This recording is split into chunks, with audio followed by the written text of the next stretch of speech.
So what I'm going to try and do is just give you some charts and a couple of tables just to paint a little bit of a picture that you already know. Okay, so what this presentation is fundamentally designed to say is this. Africa, historically, sub-Saharan Africa, has been fundamental to the global prosperity of the advanced countries. Okay? And Africa had a role to play. It has a role as a raw material producer. We will not allow sub-Saharan Africa to escape that. Okay, we do everything to keep sub-Saharan Africa where it is, also impoverished. It's absolutely vital for the prosperity of everyone else. So let's get clear about that. Okay, and this means all the economic structures, all the global institutions, and the economics we teach everyone is all designed to keep Africa exactly where it is. And whether it is Europe or US or now China, it's always the same. We need Africa to be impoverished because we need those raw materials and we need them dirt cheap. Okay, so that's the message. It doesn't mean to say that there's nothing Africans can do. Of course there is. Okay, but this is the opposition that they're fighting. This is what it's about. Because if Africa does do something different, I assure you living standards of all those in Europe and North America and Asia is going to fall. Okay? And that is a big price to pay. I assure you that the West is not going to allow that without a big fight. Okay, so this is what it's fundamentally about. What I want to show you is how these structures are operating. It's just 20 minutes, so we can't do very much, but just to give you a little bit of an idea. And why I keep the ideology part there is because we are part of the producers of ideology. At universities and academic institutions, we are complicit in this whole enterprise. Okay, so the job of many Western academics is to convince Africans they have to keep doing what they're doing. Okay, and to show them it's your fault that you're poor. It's not our fault. It's your fault that you're poor. You know, so this is what we do in academic institutions, and I want to show that as well. We just start. This is what it's basically about, so you know what it's about. But I want to just show you the extent to which Africa is specializing in the production of raw materials and basic agricultural goods. We know the basic forces that have caused this underdevelopment. We know it's colonization. I will not discuss that very much because my colleague speaker is going to go into some aspects of this. But I do want to discuss the global economic structures, the global financial institutions, and economic ideology, briefly, to give you a flavor of those. Let me start with this. You can't really see it so easily, but if those of you who are interested, you want the PowerPoint, I'm sure we can make it available to you. But the thing that you really need to see is the top line. Okay? And the extent of dependency is captured by this statistic at the top. Okay? And you compare it with all other income groups, and what you see is essentially in that one statistic how dependent sub-Saharan Africa is on raw material production. Okay? This is the very heart of what makes sub-Saharan Africa beat. Okay? Here, just to have a look at one very important additional statistic, with all this export coming from sub-Saharan Africa, how much does sub-Saharan Africa account for in terms of global trade value? We know there are vast resources coming from there, but look at the bottom line in terms of global trade value. Look at that. 0.5%, 1975, 0.95% going down to 0.1. To 0.1. Meaning that with all these vast resources being produced, how much are they getting for it? Nothing. Nothing. This is a very significant piece of data. Then I just want to show you what has happened to sub-Saharan Africa, because what we know, and from all studies, no country ever develops without manufacturing. Okay, producing raw materials will not take you anywhere. Producing basic agricultural goods will not take you anywhere. And let's have a look at how much manufacturing activity takes place in sub-Saharan Africa. We can look over the last 15 odd years, 15, 20 years. And we see manufacturing has actually declined as a percentage of the total. This is percentages of total production in sub-Saharan Africa. How much of it is accounted for by manufacturing? So this figure here is 17% of the total. Most of the rest, when we talk of industry, it includes manufacturing, but the bulk of it is mining. Okay? Raw material extraction. This is the bulk of it. And here we see actually raw material extraction has stayed the same. What has caused industry to fall is the fall in manufacturing production. This is deliberate because we will never, as Western economists, as Western policymakers, we cannot afford to allow Africa to industrialize and start producing manufactures. Okay, so we will do everything to stop that.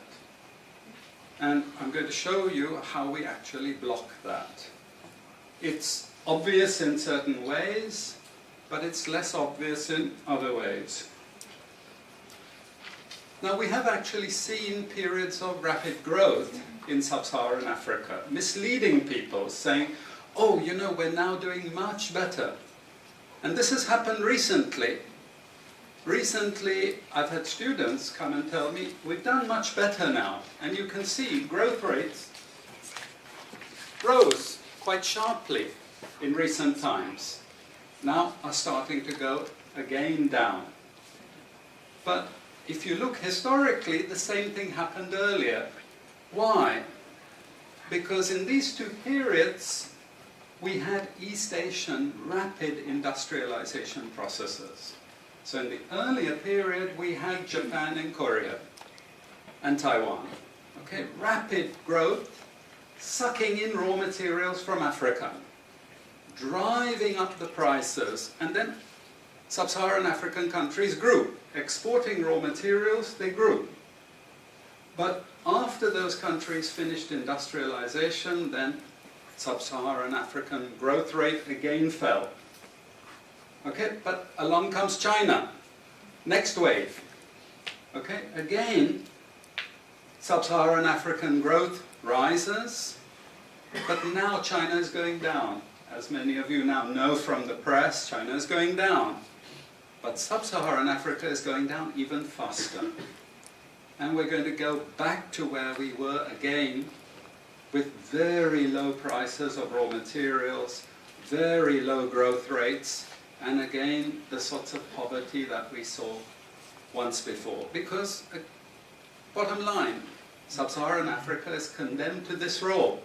Just the supplier of raw materials, not a manufacturer. Very recent data showing emerging markets that produce raw materials against emerging markets that produce manufactures. And you can see now with the weakness in the global economy, it's the emerging markets, that's the red line, it's those countries that are suffering the most, the emerging markets producing raw materials. They're suffering the most. And here it translates into their currencies being butchered. Okay? The currencies are collapsing of these countries, and many of them are sub-Saharan African countries. Some of them are Latin American countries, okay, who also rode that same wave. They thought that raw material production was going to save them. But now they're facing terrible problems. And I'm sorry to say, it's just going to get worse in the next 2 years. It's not going to get any better. And this is what it does in terms of gross domestic product. It's the blue line you should look at. It's the blue line compared with the red line. And what we know is that blue line is really going to go down sharply in the next 2 years. Okay, so relative to the rest of the world, sub-Saharan Africa is going to suffer. Again, why? Because it's condemned to this raw material production. This is basically why. How is it condemned to that? Well, the first and most important is the economic structures.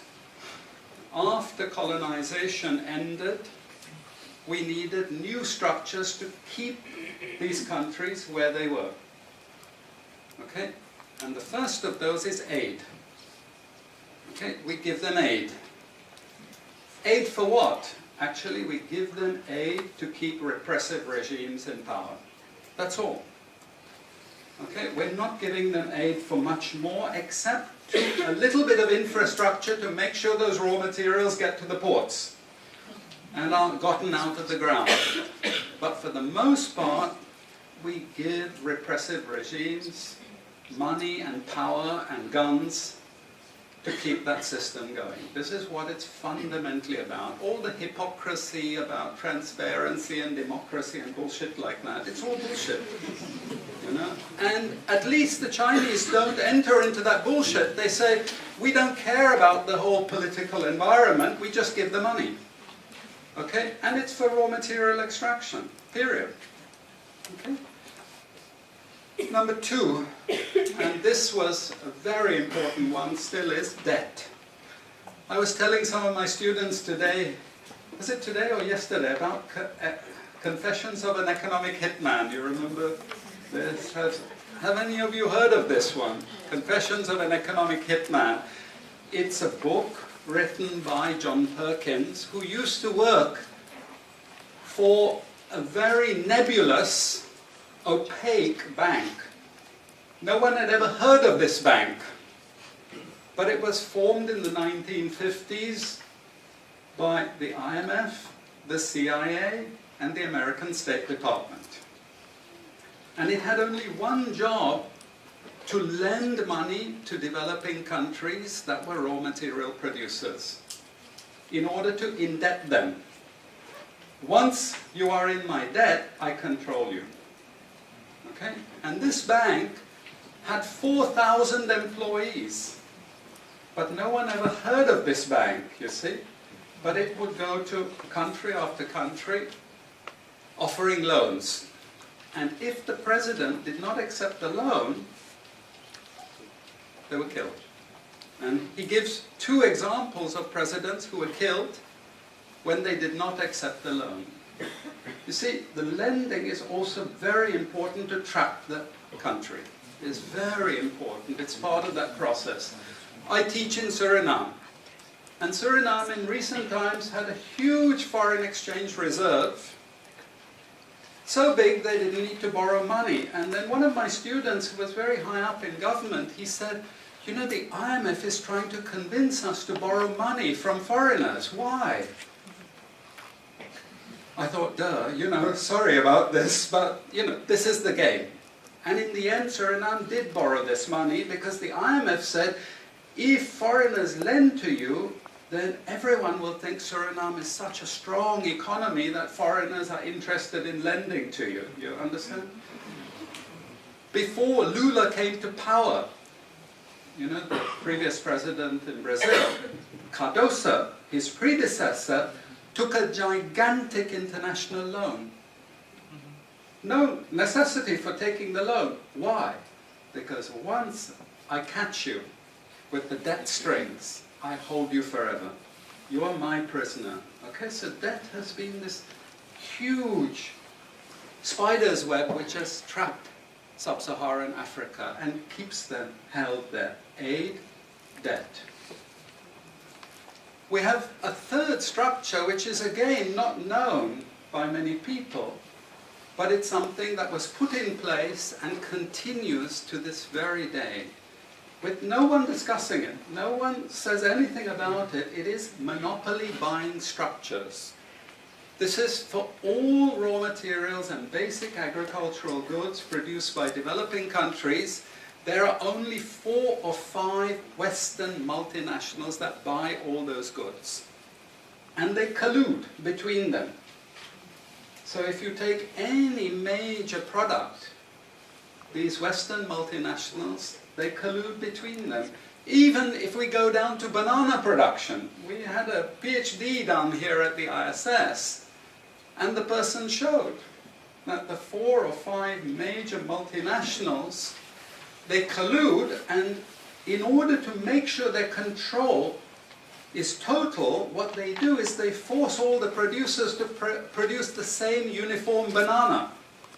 You know, the crap you buy in the West and has no taste at all? You go to any developing country, you know how a banana tastes, don't you? There's so many of them, lots of varieties, but we only market 1 or 2 types, so we have control, you see. If you don't produce at the price I want you to produce, I go to the next country. You see, we get control. So these buyers, they impose that control, and they keep pushing the prices down and down and down. Okay, this is the game. No one says anything about it. There are no commissions of inquiry to say, this is illegal, what you're doing. The WTO has nothing to say about this. But sorry to say, you know, if banana prices rose 10 times, especially for people like me who love bananas, okay, I protest. I like my living standards. Okay, it's the same with all the other raw materials, you see. We're all benefiting, we're complicit.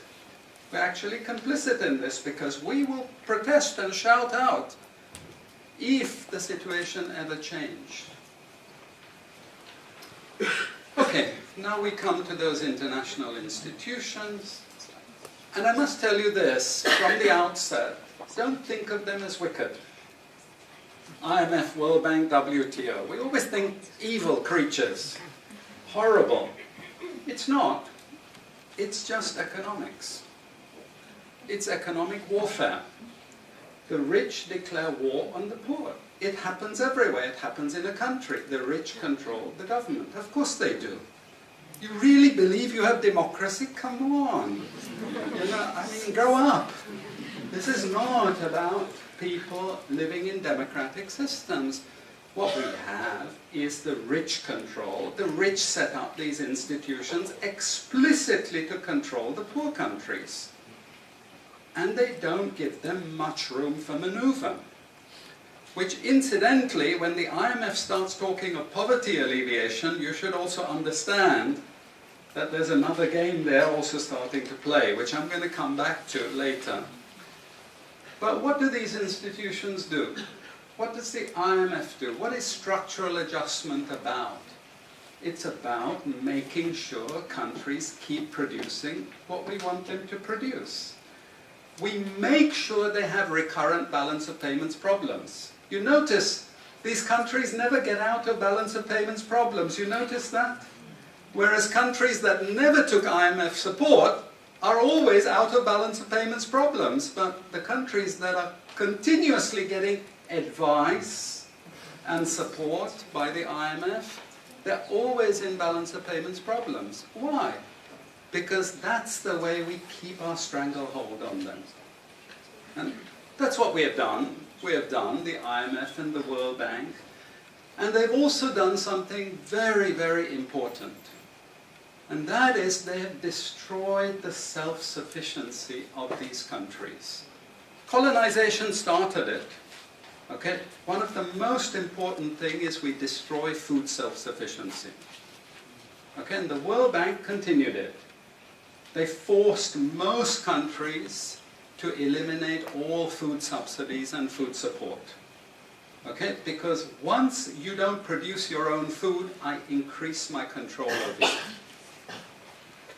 How do we know this? Well, very funny thing happened some years ago. Not so funny, actually. It involved starvation of a large number of people in Malawi. Okay? Many of you could remember this because it was really tragic. But the Malawian finance minister, who was under terrible threat at the time, suddenly broke ranks and he said, well, you know why we had this famine?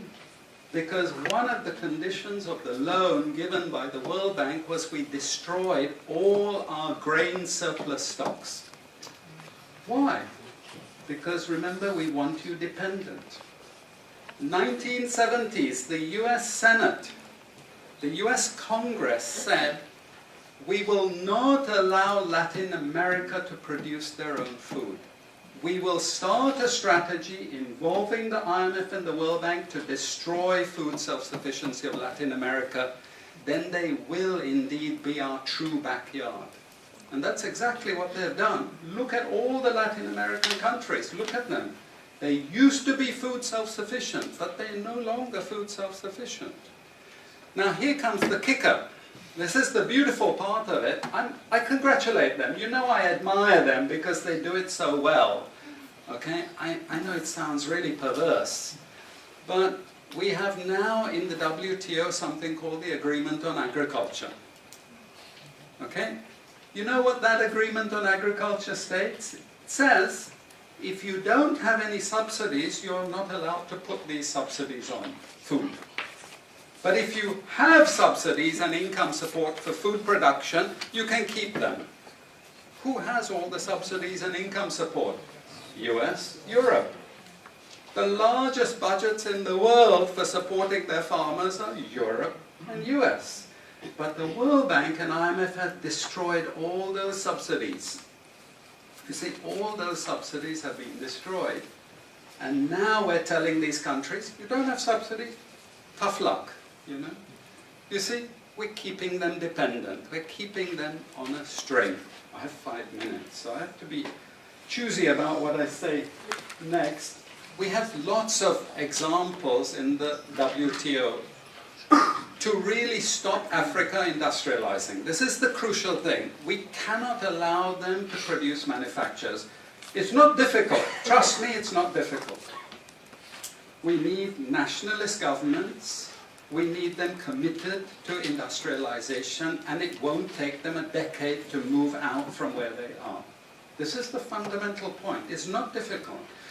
But this next round of the WTO is designed to block that. If we had time, I would go through all the different things that they're trying to put into place to block anyone else getting on top of the ladder. You've read this book of Hajun Chang, Kicking Away the Ladder. You see, when we become rich, we make sure the others can't climb up the ladder and join us. Okay? And this is what this next Doha round is about. It's to make sure, especially sub-Saharan African countries, do not escape. Since I have about 3 minutes left, I'm going to go to this economic ideology thing, because this is important for academics. You see, we teach, in many cases, garbage. And it doesn't hurt anyone, a lot of this garbage. You know, it's just blah, blah, blah, blah, blah.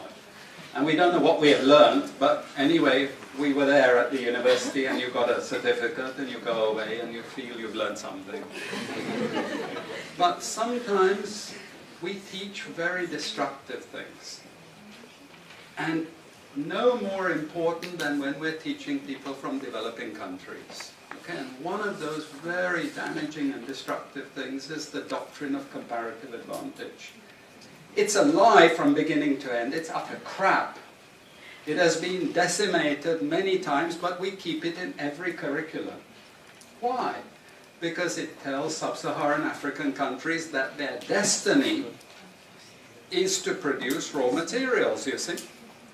And if you produce raw materials, you get rich just like we are in the West. You see, this is the game we're playing, and just for you to be totally confused, we normally build models with it, mathematical models, so you really have no idea what we're talking about, but it seems all very scientific. Then we have the modern version of this is, because it's all a failure, we know it's a failure, we now have a new generation of economists saying, it's only a failure because you're all corrupt in your countries. We call that new institutional economics. You've all probably learnt it all, but you didn't know why they invented it. It was invented to tell you the same thing. You should keep producing raw materials. Now, don't be as corrupt as you were before. Nobody ever told you that aid was designed to actually start the corruption process in the first place. Okay, and we need corruption to make sure you're doing all these things. But now we blame the victim. You're poor because it's your fault, basically. And you're poor, stupid, and corrupt, basically. This is the message that we're giving people. We also have many theoretical justifications, but I'm going to say something controversial to end. And she's happy that I'm ending because she has to discipline me. And that is, there are also what I call more enlightened approaches, but which are also potentially destructive for sub-Saharan African development. And this is where I come back to the IMF and the World Bank. You see, now they're all into poverty alleviation. They want you to concentrate on redistributing income, and it's something nice. You're young people, you're socially conscious, you're aware. You don't like all this injustice.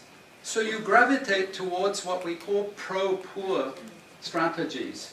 But actually, I'm sorry to tell you, that is not what Africa needs. Africa needs aggressive industrialization. When China was a communist country and we had equal distribution, who feared China? Who took them seriously? They weren't even the size of the Netherlands. But today, I can't open an internet site, I can't open a magazine, I can't open a newspaper without China, China, China, China. And we know what has built China. It's not socialism or communism, it's capitalism, guys. It's manufacturing, it's production. This is what creates employment, this is what created jobs. I'm not pro-capitalist, but this is the reality, and unfortunately, we're now going to get caught with the good cop, bad cop. The good cop is now IMF saying, oh, you must concentrate on poverty reduction and income redistribution, as long as we can take you away from industrialization. This is the crucial thing, you know. I leave it at that, and I'm sorry I took so much.